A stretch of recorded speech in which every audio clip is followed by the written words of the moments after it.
Today we will start the revision of the chapter Bhakti and Sufi traditions during the medieval time around 8th to 18th century. So we will continue it step by step. So come to the first paragraph that it talk about the sources. So we read about the sources. If we talk about the sources, here is the sources of two important traditions. One is the Bhakti, another one is the Sufi traditions. So as the two different religious sect here you can see, or the community, the information also varied. So first of all we talk about the Bhakti tradition. So as you know, to reconstruct the past, there are two important sources. One is the archaeological sources, another one is the literary sources. So in archaeology, we read about the remains of the artifacts that, if we talk about in these cases, we will read about the temple, the stupas, monasteries and vihar.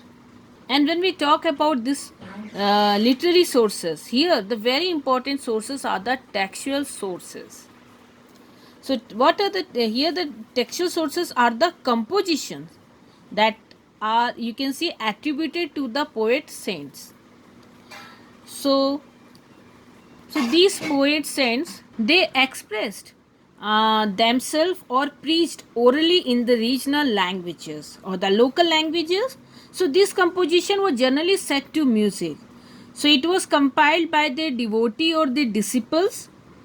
So after the death of the poet saint, here the compositions, it moved from generation to generation. Generally it may be in the original form or in a modified form, or even sometime the ideas have been dropped out that was problematic. So the historians, they also used or draw on hagiography. Here comes hagiography. It is the biographies of the saints written by their followers or the member of their religious sect. So we saw the archaeological as well as the written sources. So now come to the sources available for Sufi traditions. So here come reconstructing histories of religious traditions. So there are variety of sources to reconstruct history of religious traditions.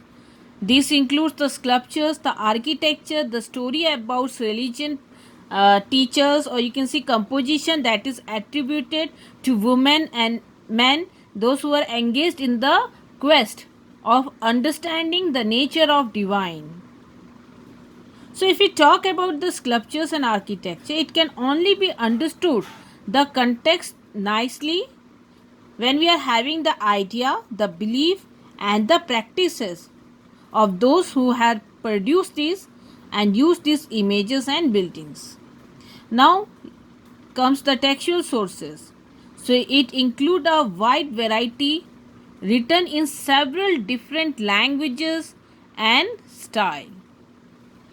To the ornate, if you say, if you talk about the ranges, it could be simple language also, or it could be in ornate Persian languages. So as simple language and Vachna, as it is given the example of Basavana, okay, and as complicated as the ornate Persians of the Farman of Mughal emperor. So to understand each of the texts, it required skill, knowledge of different languages. You should be aware of the subtle variation in styles that characterized each composition. So before we go through the literary sources of Sufi traditions, first we have a look at the Shankar Dev, okay. तो आप देखते हैं 15th century के अंत में शंकर देव जो असम में वैष्णव धर्म के जो मेन क्या थे, प्रचारक, इसके रूप में वे उभरे, मेन प्रचारक के रूप में उभरे। उनके उपदेशों को भगवती धर्म कहा जाता है, क्योंकि यह किस पर बेस है, यह भगवत पुराण या फिर भागवत गीता पर बेस्ड है। तो ये जो उपदेश हैं ये किसके लिए हैं, पूरी की पूरी किसको समर्पित हैं, ये विष्णु को समर्पित हैं। तो शंकर देव के ने किस बात पर बल दिया होगा? तो ये कहते हैं भक्ति के लिए उन्होंने कीर्तन और ईश्वर के नाम, ठीक है, इसको जपने पर बल दिया। इन्होंने प्रार्थना घर की स्थापना पर बल दिया, जैसे कि आप देखते हैं सत्र, सभा, सेशन, मॉनेस्ट्रीज, ठीक है, जहाँ पर भिक्षु रहते हैं और वर्शिप करते हैं। सो इस क्षेत्र में आपको आज भी मॉनेस्ट्रीज और सत्र देखने को मिलेगा। और अगर हम बात करते हैं शंकर देव की कंपोजिशन, तो एक महत्वपूर्ण composition is very very important is the कीर्तन Ghosh. So here comes variety of sources used to reconstruct the history of Sufi traditions. So here the very important sources are the text which were composed in Khanka. This include treaties or manuals. So these are manuals are what? They are the instruction and informations that dealing with the Sufi thought and practices. So the Kashf ul Mahzoob, okay, this book, first here come Kashf ul Mahzoob, written by Ali bin Usman Huzwiri. Okay, so it enable historian to know the tradition outside the world and how it has influenced the Sufi tradition in India. Then come the another sources, that is Malfuzat, or you can see conversation of Sufi saints. ठीक है, and when we talk about the earlier text for Malfuzat, here you can see Fawaid ul Fuad, a collection of conversation of Sheikh Nizamuddin Aulia, compiled by whom? You can see compiled by Amir Hasn Sizgi Dehlavi. He was a noted Persian poet, and if it was sources 9 of this text, there is a sources 9 in this text, that the content is taken from here. So Malfuzat here composed with the person of the with the permission of the Sheikh. So these have obvious didactic purpose. It means if we talk about the content, here are the instructions given by the sheikhs. Now come the another source is the Maktubat, which we call collection of letters. So these are written by the Sufi master to address to their disciples and associates. So this tell about that what these sheikh the experience of religious truth that he wanted to share with others. So you can see they share their knowledge and experience about life as well as the spiritual.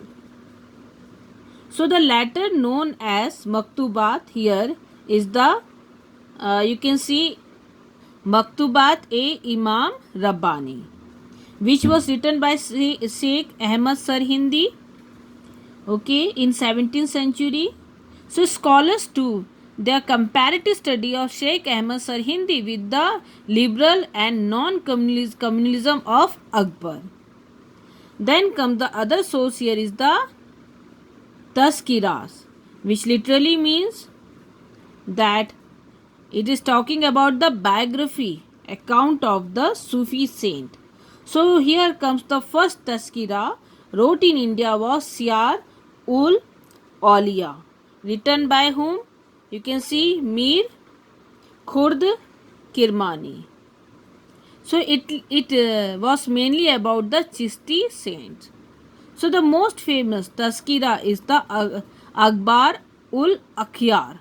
Here you can see Akbar ul Akhyar, which was written by Abdul Haq Muhaddis Dehlavi.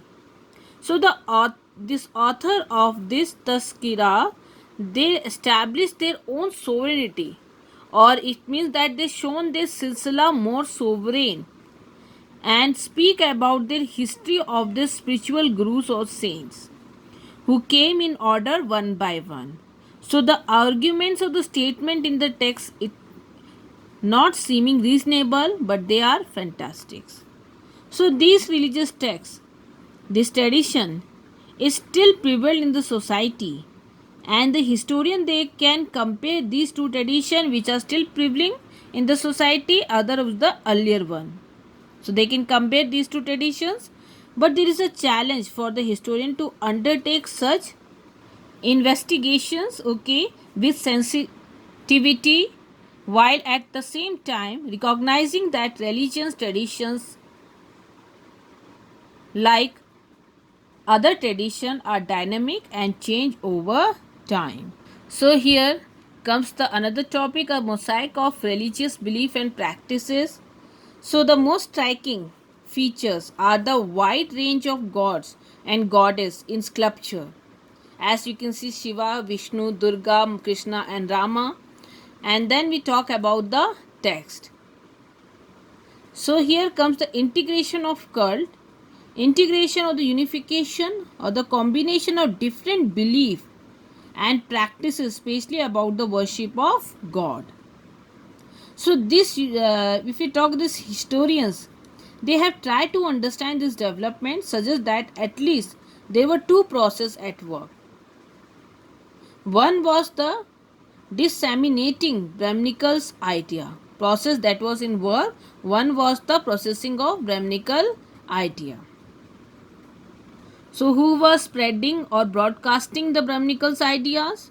Here this Brahmanical idea they are related with whom? With the Puranas or the Vedic text. That is in the Sanskrit verse. And they especially they prohibit for women and Shudra. It was prohibited for women and Shudra.